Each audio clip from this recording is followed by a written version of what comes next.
ওং অজ্ঞানতিমিরন্ধস্য জ্ঞানাঞ্জনশলাকয়া চক্ষুरुन्मीलितं येन তস্मै শ্রীগুরবে নমঃ।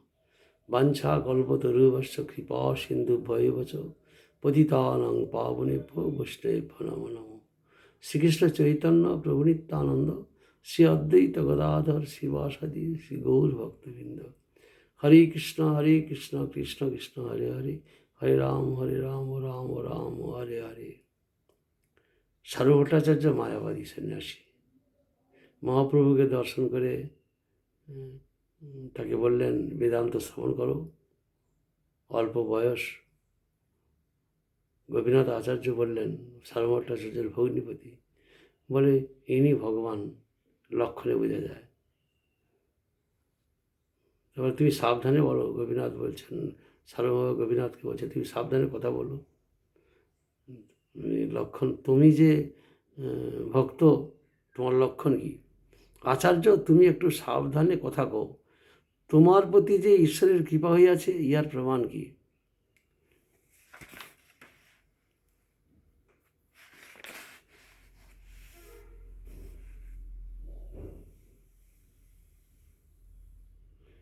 ইহার শরীরে সব ঈশ্বর লক্ষণ। মহাপ্রেমাবেশ তুমি পাইয়াছ দর্শন। তবু তো ঈশ্বর জ্ঞান না হয় তোমার, ঈশ্বরের মায়া এই বলি ব্যবহার। দেখিলে না দেখে যাহারে বহির্মুখ জন, শুনি আসি সার্বভৌম বলিল বচন।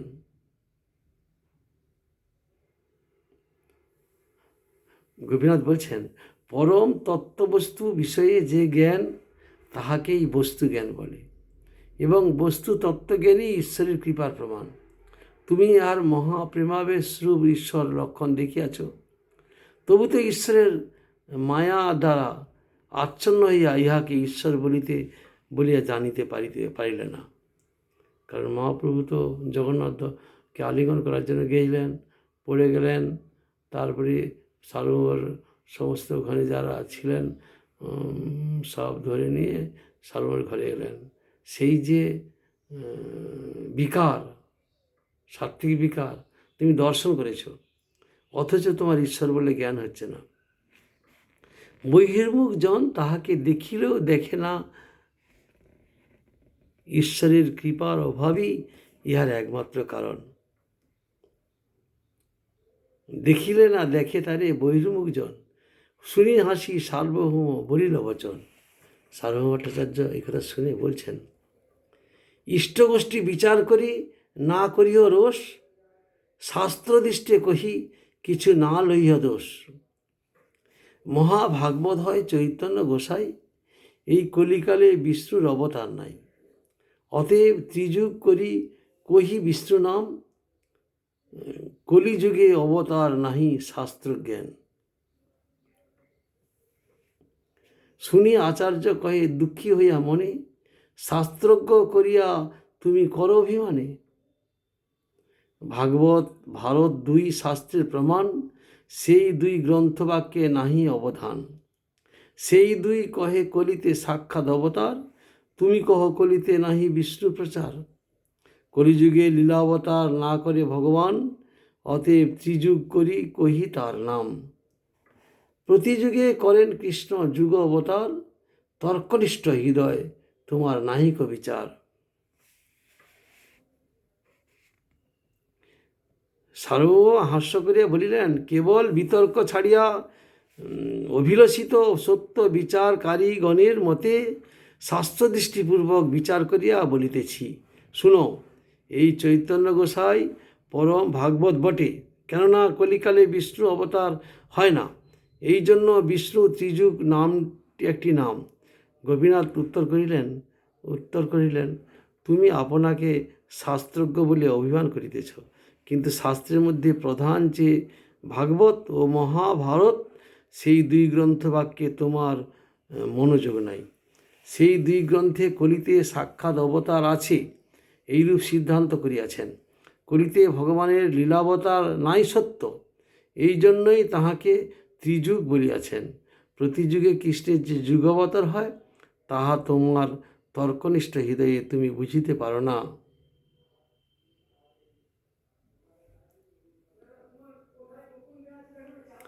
আসন বর্ণাস্ত্রয় হর্ষ গৃহ্ণত অনুযুগং তনু শুক্ল রক্তস্তথা পীত ইদানীং কৃষ্ণতাঙ্গত।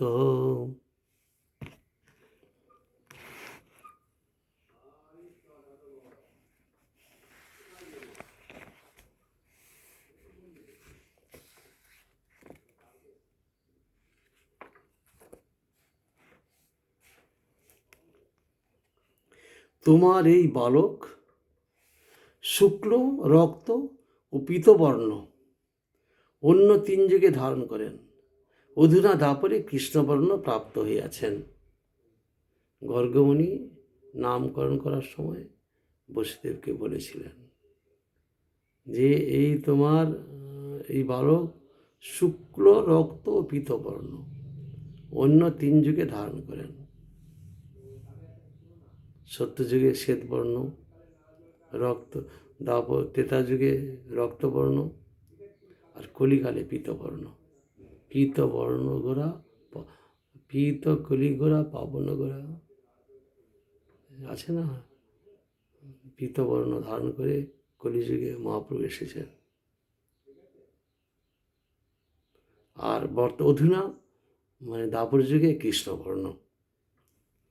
গর্গমুনি নামকরণের সময় বসুদেবকে বলেছিলেন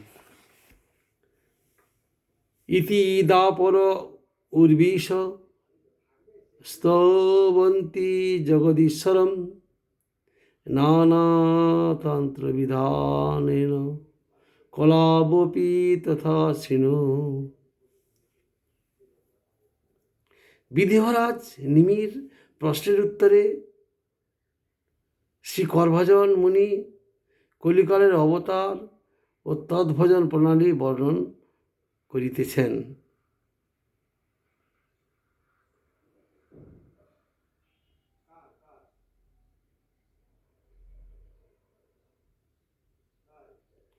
কৃষ্ণবর্ণং তিসা কৃষ্ণং সাঙ্গ উপাঙ্গ অস্ত্রপার্ষদম যজ্ঞই সংকীর্তন প্রায় যজন্তি সুমেধস।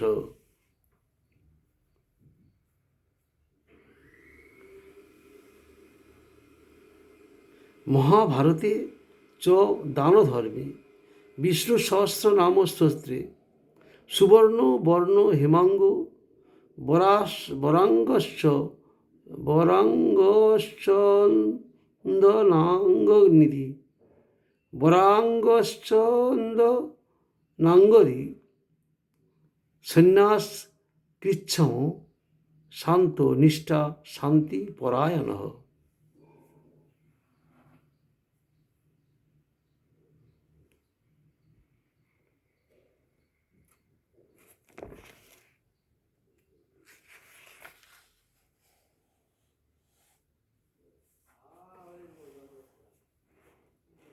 হে রাজন,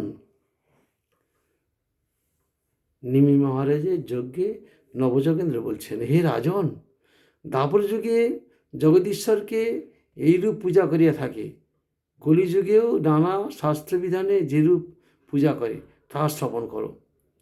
সুবর্ণবর্ণ গলিত হেমবৎ অঙ্গ, সর্বাঙ্গ সুন্দর গঠন, চন্দনমালা শোভিত, এই চারিটি গৃহস্থ লীলায় লক্ষিত।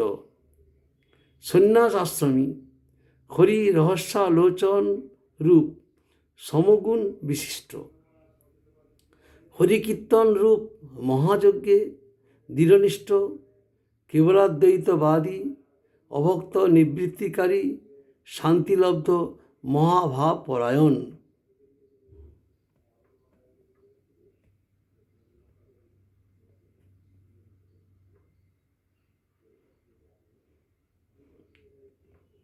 কৃষ্ণ এই দুই বর্ণ সদা যার মুখে, অথবা কৃষ্ণকে তেহ বর্ণে নিজ সুখে। কৃষ্ণবর্ণ শব্দের এই অর্থ দ্বৈত প্রমাণ, কৃষ্ণবিনু তার মুখে নাহি আইসিয়ান। কেহ তারে বলে যদি কৃষ্ণবরণ, আর বিশেষণে তার করে নিবারণ। দেহকান্তে হয় তেহ অকৃষ্ণবরণ, অকৃষ্ণবরণে কহে পীতবরণ।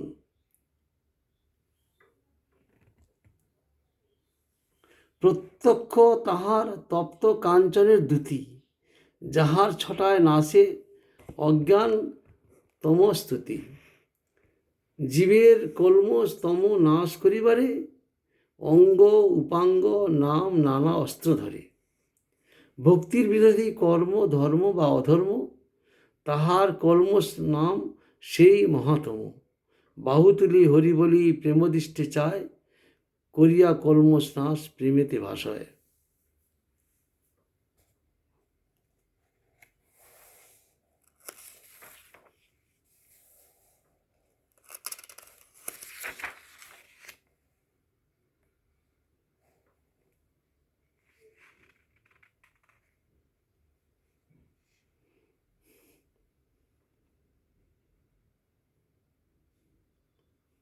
তাহলে গর্গমুনি মহাশয় শ্রীকৃষ্ণ চৈতন্যকে কলিযুগ অবতার জানিয়া নিম্নলিখিত শ্লোকে তাহার বর্ণ নিরূপণ করিয়াছেন।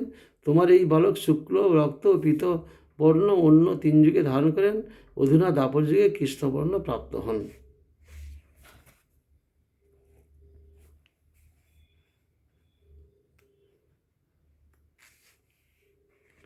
শ্রী অঙ্গ, শ্রীমুখ যেই করে দর্শন, তার পাপ ক্ষয় হয়, পায় প্রেমধন। অন্য অবতারে সব সৈন্য শস্ত্র সঙ্গে, চৈতন্য কৃষ্ণের সৈন্য অঙ্গ উপাঙ্গে। অঙ্গ উপাঙ্গ অস্ত্র করে সকার্য সাধন। অঙ্গ শব্দের অর্থ আর শুনো দিয়া মন। অঙ্গ শব্দে অংশ কহে শাস্ত্র প্রমাণ। অঙ্গের অবয়ব উপাঙ্গ ব্যাখ্যান।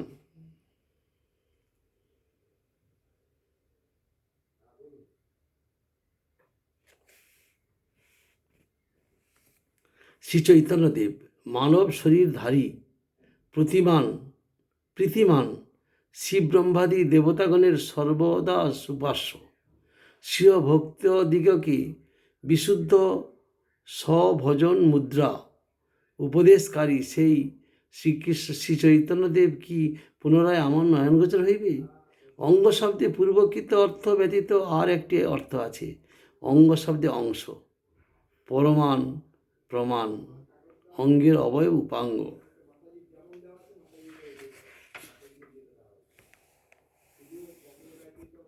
জলসায়ী অন্তর্যামী যেই নারায়ণ, সেও তোমার অংশ, তুমি মূল নারায়ণ।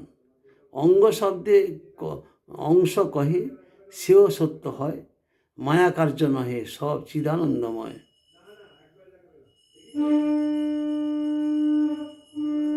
যেরূপ মায়ারাজ্যে মায়া কর্তৃক বস্তু খণ্ডিত হইয়া অংশ হয়, তদ্রূপ বিষ্ণুতত্ত্বে মায়া বশযোগ্যতা না থাকায় তিনি অংশ হইলেও বিষ্ণুত্বে বা বস্তুত্বে খণ্ডিত হন না। দ্বীপের উদাহরণে দেখা যায় যে মূল দ্বীপ হইতে অন্য দ্বীপ উদিত হইলেও যেমন বস্তুত্বে পার্থক্য নাই, তদ্রূপ স্বয়ংরূপ কৃষ্ণের স্বয়ং প্রকাশ বা বিলাস বলদেব হইতে যাবতীয় বিষ্ণুতত্ত্বের আবির্ভাব। পরস্পরের লীলাভেদ থাকিলেও বস্তুত অভেদ, পরন্তু মায়াবশ যোগ্যতাক্রমে বিভিন্নাংশ ব্রহ্ম ও শিব বিকার যোগ্যতা লাভ করিয়াছেন। সেই চিদানন্দময় বিষ্ণুগণ সবই মায়াধীশ, তাহাদের উপর মায়ার কার্যকারিতা নাই। অঙ্গ উপাঙ্গ তীক্ষ্ণ অস্ত্র প্রভুর সহিতে, সেই সব অস্ত্র হয় পাষণ্ড দলিতে। পাষণ্ডদের দমন করার জন্য এই অঙ্গ উপাঙ্গ পার্শ্বদ অস্ত্র সব কিছু নিয়ে এসেছেন। নিত্যানন্দ গোসাই সাক্ষাৎ হলধর, অদ্বৈত আচার্য গোসাই সাক্ষাৎ ঈশ্বর। শিবাসাদি পারিষদ সৈন্য সঙ্গে লইয়া 2 সেনাপতি বুলে কীর্তন করিয়া, পাষণ্ড দলন বানা নিত্যানন্দ রায়, আচার্য হুঙ্কারে পাপ পাষণ্ডী পলায়।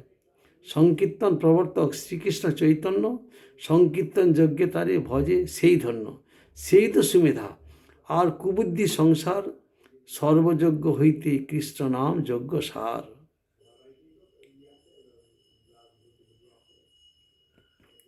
কোটি অশ্বমেধ এক কৃষ্ণ নাম সম, যেই কহে সে পাষণ্ডী দণ্ডে তারে জম। যিনি সংকীর্তন যজ্ঞে কৃষ্ণ চৈতন্যকে ভজন করেন তিনি সুমেধা অর্থাৎ সুবুদ্ধি, আর এই সংসারে যাহারা তাহাকে সেইরূপ ভজন করে না, তাহারা নিতান্ত মন্দবুদ্ধি। কৃষ্ণ নাম যজ্ঞ সর্বযজ্ঞের সার। কোটি অশ্বমেধ যজ্ঞের সহিত এক কৃষ্ণ নামের তুলনা হইতে পারে না। যিনি সমান মনে করেন তিনি পাষণ্ডী এবং যম তাহাকে দণ্ড দেন।